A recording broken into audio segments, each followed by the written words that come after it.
Hello, everybody. Welcome back to the Nibiru channel. It is November 11th, 2016, and I have a video that I've put together today, and it is taken from an excerpt from Marshall Masters' newest video that he published about a week ago.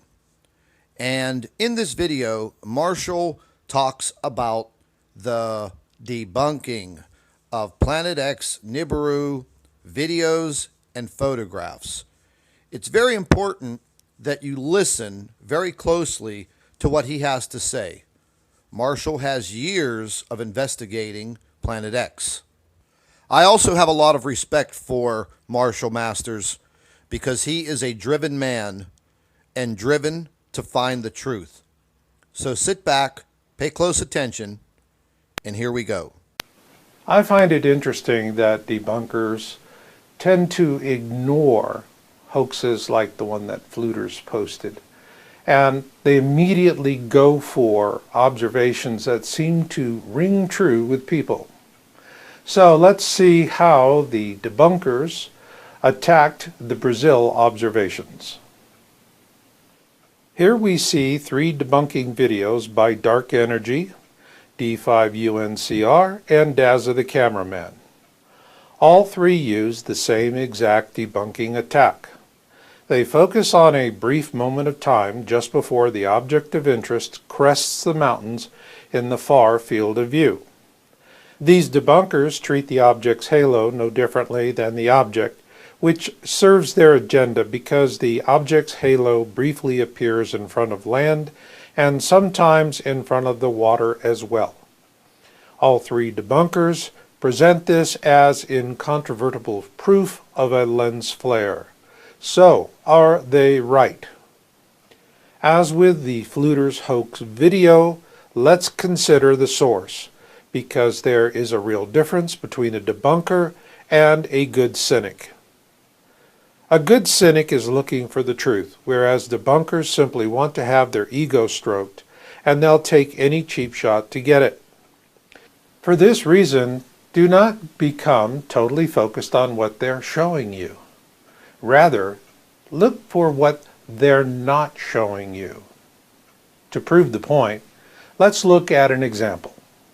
Here we see a picture where the moisture of the fog is causing the sun to appear in front of a landmass, and arguably in front of the water as well.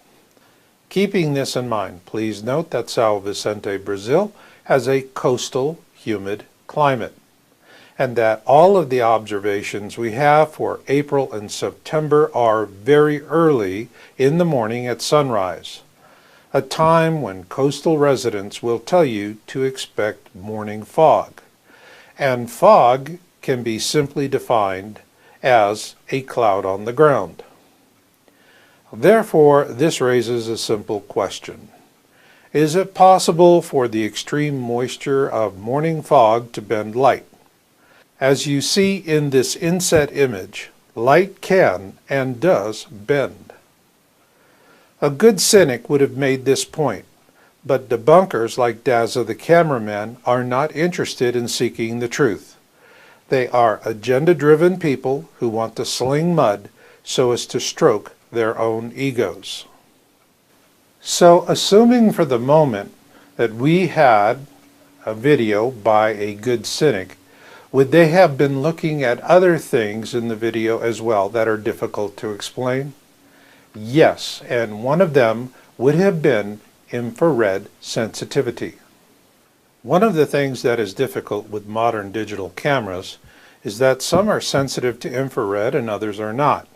I discussed this with Richard Shaw of Pinlight Productions in Hollywood, and he did a quick test for me using a Sony remote with his own iPhone 5S and GoPro Hero 3 Plus cameras.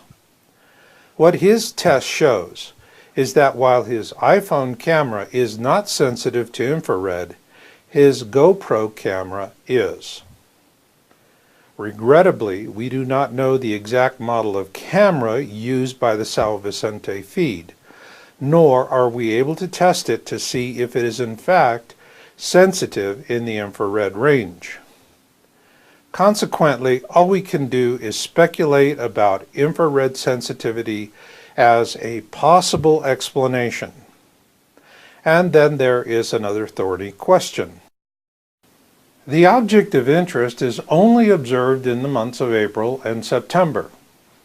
So, why is it not observed throughout the entire year?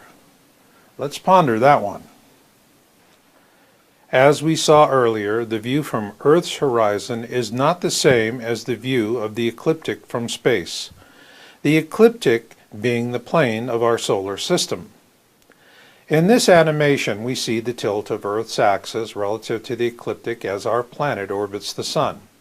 While this tilt is 23.5 degrees at present, it does vary over time. During a cycle that averages about 40,000 years, the tilt varies between 22.1 and 24.5 degrees. The point here is that Earth's orbit around the Sun is not an absolute constant, as some would assume. It would therefore stand to reason that the same holds true for Helion, the innermost planet in orbit around our Sun's sister star, Nemesis. This then raises an interesting possibility. If we are only seeing Helion in April and in September, could it be that Helion's elliptical orbit around Nemesis is 6 months long, according to our calendar? This could possibly explain why we see Helion from Sal Vicente in the months of April and September. But then again, there is Occam's razor.